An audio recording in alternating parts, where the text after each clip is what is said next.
نحمده ونصلي على رسوله الكريم اما بعد فاعوذ بالله من الشيطان الرجيم بسم الله الرحمن الرحيم ومن الناس من يتخذ من دون الله اندادا يحبونهم كحب الله والذين آمنوا اشد حبا لله ولو يرى الذين ظلموا اذ يرون العذاب ان القوة لله جميعا وان الله شديد العذاب آمنت بالله صدق الله العظيم۔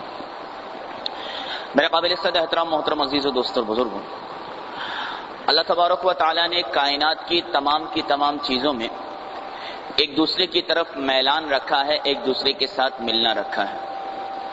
یہ میلان اگر بے جان چیزوں کے اندر ہو تو میں اور آپ اس کو کشش کہتے ہیں، اور یہی میلان اگر جانداروں کے اندر ہو، انسانوں میں، جانوروں میں، جناتوں میں، تو اس میلان کو محبت کے نام سے تعبیر کیا جاتا ہے۔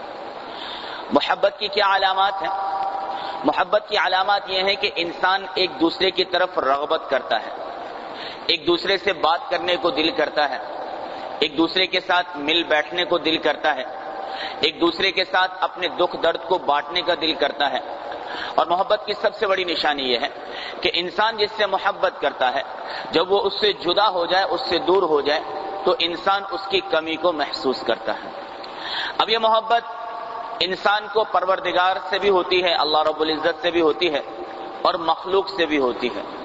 اللہ تبارک و تعالیٰ نے مخلوق کی محبت سے منع نہیں فرمایا ہے، بلکہ میرے محترم عزیزوں، اگر انسان سے محبت نہ کرے تو اس معاشرے کا بننا اور اس معاشرے کا چلنا انتہائی درجہ مشکل ہو سکتا ہے۔ اسے فرمایا ماں باپ سے محبت کرنا، بیوی بچوں سے محبت کرنا، اپنے رشتہ داروں عزیزوں سے محبت کرنا، بہن بھائیوں سے محبت کرنا، قوم برادری کے لوگوں سے محبت کرنا، اور اس طرح اپنے پڑوسیوں سے محبت کرنا، یہ انسان کی فطرت کے اندر شامل ہے اور اس کی شریعت میں ممانعت بھی نہیں ہے۔ یہی محبتیں ہیں میرے محترم عزیزوں، جس کی وجہ سے انسان دوسرے کے دکھ کو، غم کو اپنا غم اور دکھ سمجھتا ہے، اور دوسرے کی خوشی کو اپنی خوشی سمجھتا ہے۔ لیکن تھوڑا سا فرق سمجھ لیجئے، یہ محبتیں جب اللہ تبارک و تعالیٰ کی ذات کے لیے ہوتی ہیں تو عبادت بن جاتی ہیں۔ ایک آدمی فرمایا کہ اپنے ماں باپ کے چہرے کی طرف جو ہے وہ فرمایا ایک مرتبہ محبت سے دیکھنا، ایک حج اور عمرے کا ثواب ملتا ہے۔ اب محبت ماں باپ سے کر رہا ہے، مخلوق ہے، لیکن اللہ کے لیے کر رہا ہے تو عبادت بن گئی۔ فرمایا جو آدمی اپنے اہل و عیال پر 1 روپیہ خرچ کرتا ہے، 1 درہم یا دینار خرچ کرتا ہے، اللہ تبارک و تعالیٰ اس کو 100 درہم اور دینار خرچ کرنے کا ثواب عطا فرماتے ہیں۔ اب خرچ تو اپنی اولاد پہ کر رہا ہے، بیوی پہ کر رہا ہے، لیکن اللہ کے لیے کر رہا ہے تو یہ عبادت بن گئی ہے۔ تو میرے محترم عزیزوں، دوستوں اور بزرگوں، اگر محبت اللہ کی ذات کے لیے ہوگی تو عبادت ہوگی، اور اگر محبت اپنی نفسانی خواہشات کے لیے ہوگی تو یہ گناہ بن جائے گی۔ پہلی صورت کو عشق حقیقی کہا جاتا ہے اور دوسری صورت کو عشق مجازی کہا جاتا ہے۔ اس لیے اللہ تبارک و تعالیٰ نے قرآن عظیم الشان کے اندر فرمایا کہ والذین آمنوا اشد حبا للہ، جو ایمان والے ہوتے ہیں ان کو اللہ تبارک و تعالیٰ سے شدید محبت ہوتی ہے۔ یہاں پر جو اشد یعنی شدید کا لفظ ہے، یہ مجھے اور آپ کو کچھ سمجھا رہا ہے کہ اللہ تبارک و تعالیٰ کی ذات سے زیادہ انسان کو کسی سے بھی محبت نہیں ہونی چاہیے۔ اللہ تعالیٰ کی ذات سے زیادہ انسان کو کسی سے بھی محبت نہیں ہونی چاہیے۔ یعنی آپ دنیا کے لوگوں سے محبت کریں، آپ اپنے مال سے محبت کریں، اپنے گھر سے محبت کریں، یہ ٹھیک ہے، لیکن احبیت نہ ہو، احبیت نہ ہو، یعنی یہ ساری کی ساری محبتیں اللہ تبارک و تعالیٰ کی محبت سے کم ہونی چاہیے، اللہ کی محبت ان سب سے زیادہ ہونی چاہیے۔ سیدنا حسین رضی اللہ تعالی عنہ چھوٹے سے تھے بچپن میں، حضرت علی بن طالب رضی اللہ تعالی عنہ ان کے والد تھے۔ ایک مرتبہ بچپنے کا سوال کیا کہ ابا جان آپ سب سے زیادہ کس سے محبت کرتے ہیں؟ سیدنا علی بن طالب رضی اللہ تعالی عنہ نے فرمایا کہ بیٹا میں سب سے زیادہ اللہ سے محبت کرتا ہوں۔ کہ ابا جان اس کے بعد کس سے محبت کرتے ہیں؟ کہ اس کے بعد میں سب سے زیادہ آپ کے نانا جان حضرت محمد مصطفیٰ صلی اللہ علیہ وسلم سے محبت کرتا ہوں۔ کہ ابا جان اس کے بعد کس سے محبت کرتے ہیں؟ کہ اس کے بعد میں سب سے زیادہ آپ کی امی فاطمہ سے محبت کرتا ہوں رضی اللہ تعالی عنہ۔ کہ ابا جان اس کے بعد کس سے محبت کرتے ہیں؟ کہ اس کے بعد میں اپنے لخت جگر دونوں بیٹوں حسنین سے محبت کرتا ہوں۔ اس پر حضرت حسین رضی اللہ تعالی عنہ نے بچپنے میں کہا کہ ابا جان آپ کا دل تو بہت بڑا گودام ہے، سب کی محبت ہے، اس کے اندر آ گئے۔ حضرت علی بن طالب رضی اللہ تعالی عنہ نے روایت میں آتا ہے کہ اپنے بچے کو پیشانی کو چوم کے فرمائے کہ نہ بیٹا، علی تو محبت صرف اپنے رب سے کرتا ہے، تیرے نانا سے محبت اس لیے ہے کہ اللہ کا حکم ہے، تیری ماں سے محبت اس لیے ہے کہ اللہ کا حکم ہے، اور تجھ سے محبت اس لیے ہے کہ اللہ کا حکم ہے۔ اصل تو علی کے دل میں صرف اللہ تبارک و تعالی کی محبتیں ہیں، یہ باقی ساری کی ساری محبتیں اسی محبت کے ماتحت چلنے والی ہیں۔ تو یہی میرے محترم عزیزوں مطلوب اور مقصود ہے کہ سب سے زیادہ محبت اللہ کی ذات سے ہونی چاہیے، اور اللہ تبارک و تعالی کی ذات کے بعد انسان کو سب سے محبت ہونی چاہیے۔ اس لیے اگر قرآن عظیم الشان کا مطالعہ کریں تو اللہ تعالیٰ خود فرماتے ہیں کہ قل، میرے محبوب ان سے کہہ دو، ان کان آباؤکم، اگر یہ اپنے باپوں سے، و ابناؤکم، اپنے بیٹوں سے، و اخوانکم، اپنے بھائیوں سے، و ازواجکم، اور اپنی بیویوں سے، و عشیرتکم، اور اپنے فیملی سے، اپنے کنبے سے، و اموال اقترفتموها، اور اس مال سے جس کو یہ کماتے ہیں، و تجارت تخشون کسادها، اور وہ تجارت کے جس کے گھٹنے کا ان کو ہمیشہ خوف لگا رہتا ہے، وَمَسَاكِنَ تَرْضَوْنَهَا، اور وہ گھر و محلات جن کو یہ خود بناتے ہیں اور ان سے محبت کرتے ہیں، أَحَبَّ إِلَيْكُم مِّنَ اللَّهِ وَرُسُولِهِ، اگر یہ ساری کی ساری چیزوں کی محبت ان کو اللہ اور اس کے رسول کی محبت سے زیادہ ہے، وَجِهَادٍ فِي سَبِيلِهِ، اور اللہ کے راستے میں جہاد کرنے سے زیادہ ہے، فَتَرَبَّصُوا حَتَّى يَأْتِيَ اللَّهُ بِأَمْرِهِ، تو پھر ان سے کہو انتظار کرو اس دن کا جب اللہ تعالیٰ کا حکم تم پر آ پہنچے گا۔ اس لیے میرے محترم عزیز و دوستو اور بزرگوں، انسان کے دل کے اندر اللہ کی ذات کی محبت کا سب سے زیادہ جذبہ ہونا چاہیے۔ کیسا ہونا چاہیے؟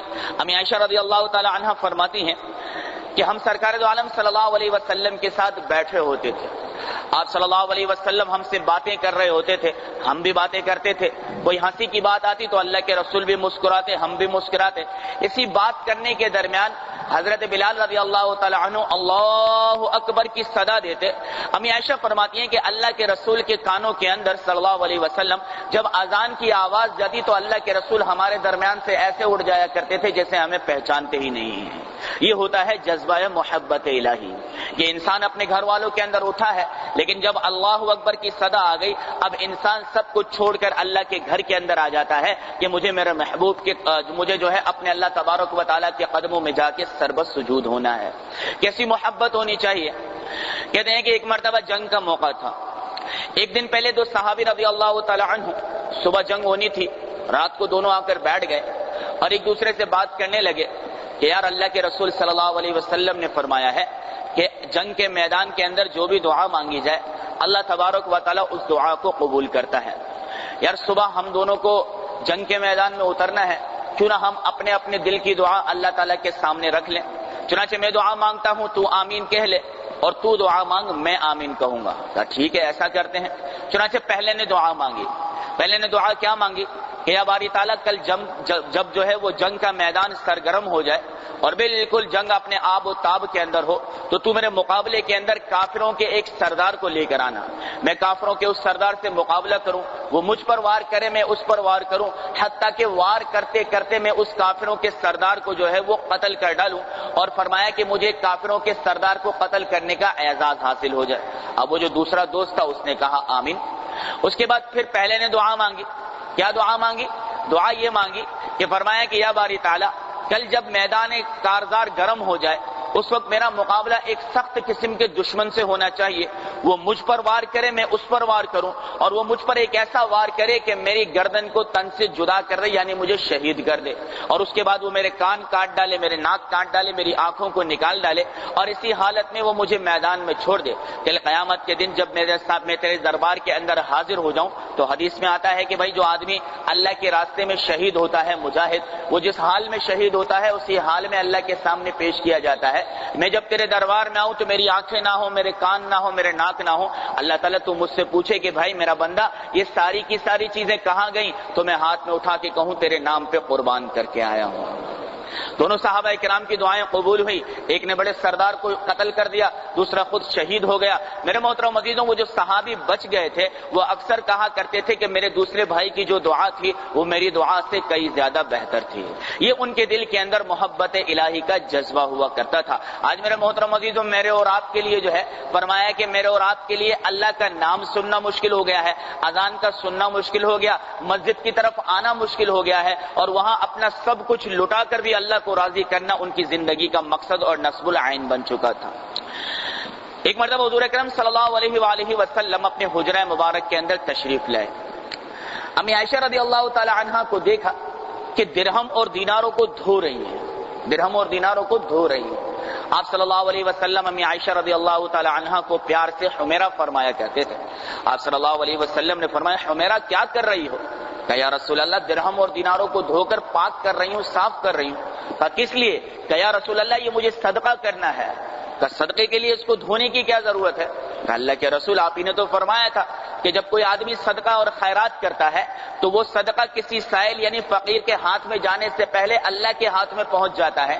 یہ میرے درہم اور دینار ہیں، نہ جانے کتنے ہاتھوں سے چل کر آئے ہیں، یہ خراب ہو چکے ہوں گے، جب یہ سب سے پہلے اللہ کے ہاتھ میں جائیں گے تو میں چاہتی ہوں کہ پاک صاف کر کے اسے اللہ کے ہاتھ کے اندر پہنچانے والی بن جاؤں۔ یہ میرے محترم عزیز و دوست اور بزرگوں محبت الہی کے عجیب انداز ہوا کرتے تھے۔ آج میرے دوست اور بزرگوں میرا اور آپ کا حال تو یہ ہے کہ محبت کا وہ جنون باقی نہیں، محبت کا وہ جنون باقی نہیں، وہ دل وہ آرزو باقی نہیں۔ نماز روزہ قربانی و حج، نماز روزہ قربانی و حج یہ سب کچھ باقی ہے مگر میرے رب تو باقی نہیں ہے۔ آج نمازوں میں اللہ نہیں ہے، آج روزوں میں پورا پورا دن اللہ ہمارے سامنے نہیں، قربانیوں میں اللہ نہیں ہے، حج کے اسفار ہو جاتے ہیں لیکن اللہ کی ذات ہمیں یاد نہیں آتی۔ آج میرے دوستوں اور بزرگوں جو محبت کے جنون ہوا کرتے تھے وہ میرے اور آپ کے دل سے نکل چکے ہیں۔ وہ جنون جب کسی کے دل میں آتا تھا تو اللہ کہتا تھا تو میرا خلیل بن چکا ہے، اللہ کہتا تھا کہ تجھے میں نے پوری کی پوری دنیا کے لوگوں کے لیے امام بنا دیا ہے۔ اللہ تبارک و تعالیٰ کہتا تھا کہ اب نبوت تیری فرمایا کہ آل کے اندر جاری اور ساری ہو جائے گی، حتیٰ کہ میرا محبوب صلی اللہ علیہ وسلم بھی تیری آل کے اندر پیدا ہوگا۔ وہ محبت کیسی ہوتی تھی؟ حضرت ابراہیم علیہ السلام جنگل میں بکریاں چڑھا رہے تھے۔ ابراہیم علیہ السلام اللہ کے خلیل تھے، اللہ کے دوست تھے۔ ایک مرتبہ اللہ تبارک و تعالیٰ نے فرشتوں سے کہا کہ ذرا جا کر دیکھو تو صحیح کہ میرا جو خلیل ہے یہ میرے نام کے کیا دام لگاتا ہے۔ چنانچہ ایک فرشتہ جو ہے وہ سیدنا ابراہیم علیہ السلام کے پاس سے گزرا اور اللہ کی تعریف کرنے لگا، سبحان ذی الملک والملکوت، سبحان ذی العزت والعظمت والہیبت والقدرت والکبریاء والجبروت، سبحان الملک الحی الذی لا ینام ولا یموت، سبوح قدوس ربنا ورب الملائکۃ والروح۔ ابراہیم علیہ السلام نے جب اللہ کا نام سنا تو دل تڑپ گیا، دل مچل گیا، اس کو پکڑ لیا، کہا بھائی کیا پیارے انداز میں اللہ کی تعریف بیان کی، ایک مرتبہ دوبارہ سنا دے۔ اب ایسے ہی سنا دیں گے، اب تو کچھ دینا پڑے گا۔ کہا بھائی کیا چاہیے؟ کہا یہ بکریوں کا آدھا ریور مجھے دے دے۔ ابراہیم علیہ السلام نے کہا ٹھیک ہے یہ آدھا ریور تیرا ہو گیا، ایک مرتبہ اللہ کی تعریف کر دے۔ اس نے پھر پڑھا سبحان ذی الملک والملکوت، سبحان ذی العزت والعظمت والہیبت والقدرت والکبریاء والجبروت، سبحان الملک الحی الذی لا ینام ولا یموت، سبوح قدوس ربنا ورب الملائکۃ والروح۔ اب اور لذت بڑھ گئی۔ انسان کو جب کسی سے محبت ہوتی ہے تو ایک بار نام سن کے بس نہیں کرتا، بار بار اس کا نام سننے کی چاہت کرتا ہے۔ کہ بھائی ایک بار اور سنا دے، کہ اب کیا دے گا؟ کہ دوسرا ریور بھی تو لے جا، مال تو آنی جانی شے ہے، ایک مرتبہ میرے رب کا نام میرے سامنے ہو جائے، اس سے بڑھ کر اور کیا ملنے والا ہے؟ فرشتے نے دوبارہ وہ تعریف کر دی، کہ ایک بار اور سنا دے۔ کہ اب تو دینے کو کچھ نہیں ابراہیم، اب کیا کرے گا؟ ارے کہا جو بکریاں میری تھیں تجھے دے دی، انہی بکریوں کا خادم بن کر میں خدمت کروں گا، تو ایک مرتبہ اللہ کا نام مجھے سنا دے۔ تو یہ اللہ کے نام کے دام ان کے دلوں کے اندر ہوا کرتے تھے۔ تبھی تو میرے محترم عزیزوں اللہ تبارک و تعالیٰ نے اتنا اونچا درجہ ان کو عطا فرمایا تھا۔ یہی وجہ ہے کہ جب کسی بندے کے دل کے اندر اللہ کی محبت اتر جاتی ہے تو پھر اس کی محبت کا جذبہ کیسا ہوتا ہے؟ ذرا سوئے ہوئے ایک منٹ کے لیے اٹھ جائیں میرے دوستوں۔ فرمایا حضرت مولانا فضل الرحمان گنج مراد آبادی رحمۃ اللہ علیہ، حضرت مولانا اشرف علی تھانوی صاحب رحمۃ اللہ علیہ کے ساتھیوں میں سے تھے۔ جب اللہ کی محبت کسی کے دل میں راسخ ہو جائے تو محسوس کیسے کرتا ہے وہ بات عرض کرنے لگا ہوں۔ حضرت مولانا فضل الرحمان گنج مراد آبادی رحمۃ اللہ علیہ حضرت مولانا اشرف علی تھانوی صاحب رحمۃ اللہ علیہ کے ساتھیوں میں سے تھے۔ ایک مرتبہ فرط محبت میں کہنے لگے کہ اشرف علی جب میں سجدے میں جاتا ہوں تو خدا کی قسم مجھے ایسا لگتا ہے کہ اللہ تعالیٰ میرے رخسار کا بوسہ لے رہا ہے۔ جب میں سجدے میں جاتا ہوں تو مجھے ایسا لگتا ہے اللہ تعالیٰ میرے رخسار کا بوسہ لے رہا ہے۔ یہ میرے محترم عزیز و دوست اور بزرگوں ان کی نماز ہوا کرتی تھی۔ حضرت مولانا یحییٰ رحمۃ اللہ علیہ کے بارے کے اندر آتا ہے بڑا لمبا سجدہ کیا کرتے تھے۔ طلباء کرام جو ہوتے ہیں وہ تھوڑی تھوڑی بات کو جو ہے وہ اساتذہ کرام کی نوٹ کرتے ہیں، اور تھوڑا سا بھی استادوں کے معاملات کے اندر اگر اونچ نیچ نظر آئے تو فوراً آپس میں ڈسکس کیا کرتے ہیں۔ چنانچہ طلباء آپس میں بات کرنے لگے، یار کیا بات ہے، استاد محترم جو ہے وہ سجدہ بہت لمبا کرتے ہیں۔ چنانچہ ایک طالب علم نے ہمت کر کے پوچھ لیا کہ استاد جی کیا بات ہے، آپ سجدہ بہت لمبا کرتے ہیں؟ کہا یہ بات رہنے دو۔ پھر جب 2-3 مرتبہ اصرار کر کے پوچھا تو حضرت مولانا یحییٰ رحمۃ اللہ علیہ نے ان سے فرمایا کہ بھائی تمہیں کیا پتا، جب میں سجدے کی حالت میں ہوتا ہوں تو مجھے ایسا محسوس ہوتا ہے کہ میری پیشانی اللہ کے قدموں کے اندر ہے اور اس پیشانی کے اٹھانے کا میرا دل نہیں کرتا ہے۔ ایک سجدہ میرے محترم عزیز و دوستوں اور بزرگوں، میں زندگی میں نہیں کہتا، اس رمضان المبارک کے اندر اگر ایک سجدہ مجھے اور آپ کو اس احساس کے ساتھ نصیب ہو گیا کہ میں اللہ کے قدموں کے اندر پیشانی رکھے بیٹھا ہوں، یقین جانیے میرے محترم عزیزوں اللہ ساری چیزوں کی محبتوں کو نکال کر اپنی ذات عالی کی محبت میرے اور آپ کے دل کے اندر قائم کر دے گا۔ اس لیے حاجی امداد اللہ مہاجر مکی رحمۃ اللہ علیہ فرمایا کرتے تھے کہ اللہ تبارک و تعالیٰ اگر قیامت کے دن مجھ پر اپنا فضل و کرم کرے گا اور اگر میرے ساتھ خیر کا معاملہ کرے گا تو میں تو اللہ تعالیٰ سے یہی کہوں گا کہ یا اللہ نہ حور چاہیے نہ قصور چاہیے۔ قصور کہتے ہیں محلات کو جنت کے، کہوں گا نہ حور چاہیے نہ قصور چاہیے، مجھے تو تیرے عرش کے نیچے ایک مصلی کی جگہ چاہیے جہاں کھڑا ہو کر میں تیری عبادت کروں اور سجدے میں جا کر تیرے قدموں میں اپنی پیشانی کو رکھنے والا بن جاؤں۔ یہ محبت الہی کے جذبات ہیں۔ اس لیے میرے محترم عزیزو آج میں اور آپ اس بات کو سوچیں کہ میرے اور آپ کے دل کے اندر اللہ تعالیٰ کی کتنی محبت ہے۔ اللہ تبارک و تعالیٰ کے تو فرمان ہے کہ والذین آمنوا اشد حبا للہ، اللہ تبارک و تعالیٰ کو ایمان والوں کو اللہ تعالیٰ سے سب سے زیادہ محبت ہوتی ہے۔ کل میں نے آپ حضرات کے سامنے وجوہات محبت کو بیان کیا تھا کہ اللہ ہم سے کتنی محبت کرتے ہیں۔ اس کے بعد آج اس بات کو بیان کرنا چاہوں گا کہ ہمیں اللہ سے کتنی محبت کرنی چاہیے۔ میرے محترم عزیزو دوستو بزرگو، اللہ تعالیٰ کی ذات کے وہی انسان قریب ہوگا جو عبادتوں کو زیادہ سے زیادہ کرنے والا بنے گا، اور یہ رمضان کا مہینہ تو اللہ تبارک و تعالیٰ نے مجھے اور آپ کو غنیمت کے طور پہ عطا کیا۔ کل ہی کی بات ہے، میں نے نماز پڑھائی تو ایک دوست ہمارے توصیف آ گیا ہے کہ بھائی ماجد بیمار ہیں ان کے لیے دعا کر دو۔ آج اس شخص کو ہم رات کو دفنا کرائے، آج اس کی فرمایا کہ موت کی خبر سامنے آ گئی۔ یہ زندگی ہے میرے محترم عزیزو دوستو اور بزرگوں، اور اس زندگی کا کوئی بھی بھروسہ نہیں ہے۔ ہم میں سے ایک آدمی 25-26 سال کا تکڑا جوان ہے، 3 مہینے کی بیماری اسے گلا کر پھسا کر بالکل ختم کر دیتی ہے۔ یہ اللہ تبارک و تعالیٰ اسے دکھا رہا ہے کہ دنیا کی زندگی عارضی ہے، تو بھی عارضی ہے، آخرت کی زندگی دائمی ہے، اور وہاں تو چلا گیا تو تو بھی دائمی طور پہ رہے گا۔ لہذا وہاں میرے محترم عزیزو دوستو اور بزرگوں ایسا وقت آ جائے کہ جب میں اور آپ فرمایا قبر سے نکلیں، حالانکہ ہزاروں سال سوئے ہوئے تھے لیکن میں اور آپ اپنی قبر کی مٹی کو جھاڑ کر جب آئیں اور میدان حشر میں پہنچے، میرے محبوب صلی اللہ علیہ وسلم کا فرمان ہے کہ تو میدان حشر میں انٹری مارے، تو نظر اٹھائے، تجھے اللہ کی ذات نظر آئے اور اللہ تعالیٰ تجھے دیکھتے ہی پکارے یا ایتھا النفس المطمئنہ ارجعی الی ربک راضیۃ مرضیہ فادخلی فی عبادی وادخلی جنتی۔ اے نفس مطمئنہ، اطمینان پانے والی روح، اے اپنے آپ کو پاکیزہ صاف ستھرا رکھنے والی روح، اے عبادت کے طرف زیادہ سے زیادہ چلنے والی روح، آ اپنے رب کی طرف اس حال میں کہ تیرا رب تجھ سے راضی ہے، تو اپنے رب سے راضی ہے، اپنے رب کے بندوں میں داخل ہو جا اور اپنے رب کی بنائی ہوئی جنت کے اندر داخل ہو جا۔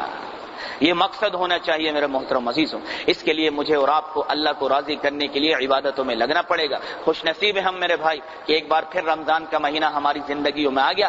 اس سے غنیمت جانیے، ضائع مت کیجئے میرے محترم عزیزوں، غنیمت جانیے، جتنا وقت ہو سکے عبادت میں لگا دیں۔ رات قبرستان میں دوستوں کے ساتھ بیٹھا تھا، کہنے لگے یار مولوی صاحب کچھ عبادت کرنا، تو میں نے کہا بھائی بڑی آسان سی بات ہے، آج کل ہم نے اپنی مصروفیات ہی ایسی بنا لی ہے میرے بھائی کہ عبادت کے لیے مشکل ہو جاتا ہے۔ تو میں نے کہا بھائی جب گھر جانے کا ارادہ ہو، اگر 1 بجے گھر جانا ہے تو 12 بجے مسجد میں چلے جایا کرو، گھنٹہ عبادت کر کے پھر گھر چلے جایا کرو۔ اگر 1:30 بجے جانا ہے تو 12:30 بجے چلے جایا کرو۔ آپ گھر اپنے وقت پر ہی جاؤ، لیکن جانے سے پہلے آدھا 1 گھنٹہ مسجد میں دے کر چلے جایا کرو تاکہ یہ راتیں عبادت میں شمار ہو جائیں، اور رمضان الشہر اللہ، یہ اللہ کا مہینہ ہے، اس میں ہمیں اللہ کا لینا آسان ہو جائے۔ اللہ تعالی ہم تمام کے تمام مسلمانوں کو محبت الہی کا